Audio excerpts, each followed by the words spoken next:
Shalom Bapak Ibu Saudara.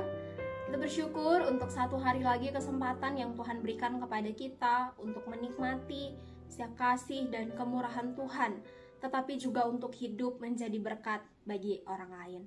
Bapak Ibu Saudara, mari kita berdoa sebelum kita membaca dan merenungkan firman Tuhan hari ini. Bapa yang baik, kami bersyukur untuk setiap kesempatan yang Tuhan berikan bagi kami untuk semakin mengenal Engkau. Terlebih khusus kesempatan untuk mengenal Engkau melalui firman-Mu. Saat ini Tuhan, kami menyiapkan hati kami untuk membaca dan merenungkan firman-Mu. Berikanlah kami hikmat dan pengertian, tetapi juga kesanggupan untuk menghidupi firman yang kami terima. Terima kasih Bapa, kami bersyukur untuk kesempatan ini. Di dalam nama Tuhan Yesus kami berdoa. Amin. Bapak Ibu Saudara, hari ini kita akan membaca firman Tuhan dari Nehemia 9 ayat 1 hingga ayat yang ke-8. Nehemia 9 ayat 1 hingga ayat yang ke-8. Tetapi saya hanya akan membaca ayat yang ke-6 saja. Silakan Bapak Ibu Saudara boleh membaca dan memperhatikan keseluruhan dari bagian ini. Nehemia 9 ayat 6. Hanya Engkau adalah Tuhan. Engkau telah menjadikan langit, ya, langit segala langit dengan segala bala tentaranya, dan bumi dengan segala yang ada di atasnya, dan laut dengan segala yang ada di dalamnya. Engkau memberi hidup kepada semuanya itu, dan bala tentara langit sujud menyembah kepadamu.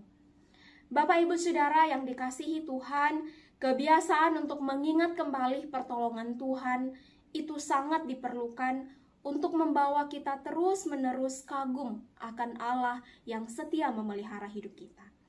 Bapak Ibu Saudara, mengingat kembali juga menjadi latihan rohani agar kita terus-menerus menyadari bahwa Allah senantiasa hadir dalam kehidupan kita. Pada bagian firman Tuhan yang kita renungkan hari ini, kita melihat bangsa Israel mengingat kembali. Bapak Ibu Saudara, mengingat kembali yang bangsa Israel lakukan ini dilakukan dalam bentuk pengakuan dosa dan doa dalam perayaan Pondok Daun. Saudara, doa yang bangsa Israel lakukan bukan berisi permohonan, tetapi sebuah pengakuan akan Allah. Di ayat 6 yang saya bacakan tadi, bangsa Israel mengatakan, hanya Engkau adalah Tuhan.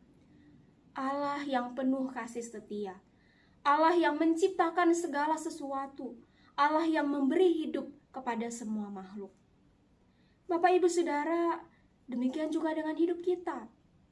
Hidup kita seharusnya terus-menerus diisi dengan ingat-ingatan akan kesetiaan Allah yang tidak pernah berhenti menopang dan memelihara hidup kita anak-anaknya.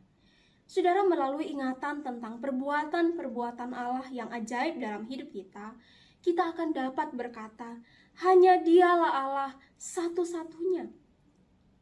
Pertanyaannya Bapak Ibu Saudara, sudahkah kita senantiasa mengingat akan kasih setia Tuhan dan mengakuinya sebagai Allah atas hidup kita? Kita perlu terus mengingat bahwa walaupun kita tidak setia, namun Allah tetap setia. Bukti kesetiaannya bahkan telah Dia buktikan ketika Kristus mati di kayu salib, berkorban bagi kita. Biarlah ingat-ingatan akan kesetiaan Allah itu menjadi bagian dalam hidup kita yang akan terus-menerus membawa kita pada kekaguman akan Dia. Mari kita berdoa.